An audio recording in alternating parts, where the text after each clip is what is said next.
Tension ഉണ്ടാ?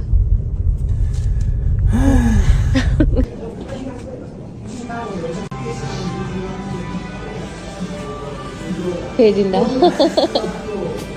ഞാനിതിനെ പേടിച്ചിരിക്കണമെന്നല്ലേ, ഇത് ചെയ്യാൻ വേണ്ടിട്ടാണ് ഞങ്ങൾ വെയിൽസിൽ വന്നത് തന്നെ. വെയിൽസിലേക്ക് വരുന്നതിന് മുമ്പ് തന്നെ ഈ അഡ്വഞ്ചർ ഞങ്ങളുടെ ബക്കറ്റ് ലിസ്റ്റിൽ ഉണ്ടായിരുന്നു. ചത്താലും കുഴപ്പമില്ല എന്നുള്ള വേവർ സഞ്ചിത്തിട്ട് ഞങ്ങൾ സ്റ്റാർട്ട് ചെയ്യാണ്. അപ്പൊ കുറച്ച് പേടിയൊക്കെ ആവാം. എനിക്ക് പിന്നെ പണ്ടേ പേടിയില്ലല്ലോ. പേടിക്കണമെങ്കിൽ അതിനൊരു ബുദ്ധി വേണം, അതിവനില്ല. കറക്റ്റ്. ഓക്കേടാ, വേൾഡിലെ തന്നെ ഏറ്റവും ഫാസ്റ്റസ്റ്റും യൂറോപ്പിലെ ലോങ്സ്റ്റും സിപ്പ് ലൈൻ ആണിത്. 1.5 kilometers in 100+ മൈൽ സ്പീഡ്, ഏതാണ്ട് 160 km/h വരും. ആയതിനാൽ അവരൊരു ട്രയൽ റൺ തന്നിട്ടാണ് നമ്മുടെ മെയിൻ റൈഡിലേക്ക് നമ്മൾ കൊണ്ടുപോകുന്നത്. ഇതാണ് ട്രയൽ റൺ. ഇത് തന്നെ ഉണ്ട് 60-65 km/h. അത് കഴിഞ്ഞ് നമുക്ക് തീരുമാനിക്കാം അടുത്തത് ചെയ്യണോ വേണ്ടോന്ന്. ദവിടെ കാണുന്നത് അതിന്റെ മേലെ നമ്മൾ ഇനി അടുത്തത് ചെയ്യാൻ പോകുന്നത്.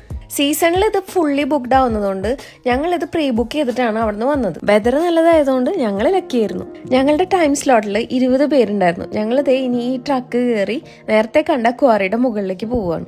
ഇതിനെക്കുറിച്ച് കൂടുതൽ അറിയണമെന്നുണ്ടെങ്കിൽ DM കമന്റോ ചെയ്താൽ മതി. ഞങ്ങൾ ടൈമായി, ഞങ്ങൾ പോയി ടെൻഷൻ അടിക്കട്ടെ. ഞങ്ങളുടെ കരച്ചിൽ ഈ വീഡിയോന്റെ ലിങ്ക് ചെയ്തിട്ടുണ്ട്, പ്ലീസ് ടു വാച്ച്. അവനെന്തെങ്കിലും തിന്നാൻ കൊടുക്ക്. എന്തെങ്കിലും പോരാ, സ്വപ്പ കനമായിട്ട് തന്നെ വേണം. പൊരിഞ്ഞ പോരാട്ടമല്ല.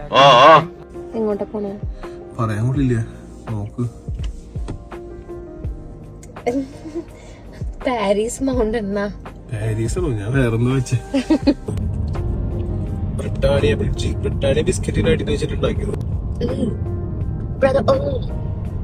പ്രകൃതി രമണീയമായ പച്ചപ്പുൽത്ത കീഴിൽ അതാ Parys Mountain. It's Parys Mountain. ഓ, അപ്പൊ ഞാൻ പറയുമ്പോൾ മാത്രം കുഴപ്പമില്ലല്ലേ? Parys Mountain to us world's biggest copper mine. ഇപ്പം ഇത് ആക്റ്റീവ് അല്ലെങ്കിലും ഇതിപ്പോൾ ഹൈക്കിംഗ് സ്പോട്ടും ഫോട്ടോ സ്പോട്ടും ആയിട്ടാണ് മാറ്റിയിരിക്കുന്നത്. ഇതിനിപ്പോൾ അവർ വിളിക്കുന്നത് ദ വെൽഷ് ഗ്രാൻഡ് കനയോൺ എന്നാണ്. ശരിക്കും US ഗ്രാൻഡ് കനയോൺ ആയിട്ടോ അല്ലെങ്കിൽ ഞങ്ങൾക്ക് തോന്നിയത് മാർസിൽ പോയൊരു ഫീലാണ്. കഴിഞ്ഞ ആഴ്ച കൂടി മാസി പോയി വന്നുള്ളൂ.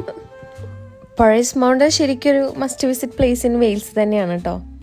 പോകുന്ന വഴിയിൽ ഇത്ര അടുത്ത് വിൻഡ്മില്ല് കണ്ടപ്പോൾ കുറച്ച് വീഡിയോസും ഫോട്ടോസൊക്കെ എടുത്ത് ഞങ്ങളിങ്ങനെ പോയി. ഈ സ്ഥലം കണ്ടപ്പോൾ ഞങ്ങൾക്കൊരു കൗതുകം തോന്നി വായിക്കാൻ ഇറങ്ങിയതാ, പക്ഷെ നടന്നില്ല.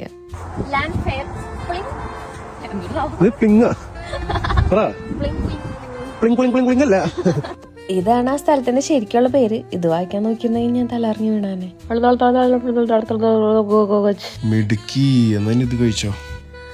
അങ്ങനെ ഞങ്ങളുടെ Day 2 വിശേഷങ്ങൾ കഴിയാണ്. Day 3 വിശേഷങ്ങളായിട്ട് നാളെ കാണാം. Bye bye.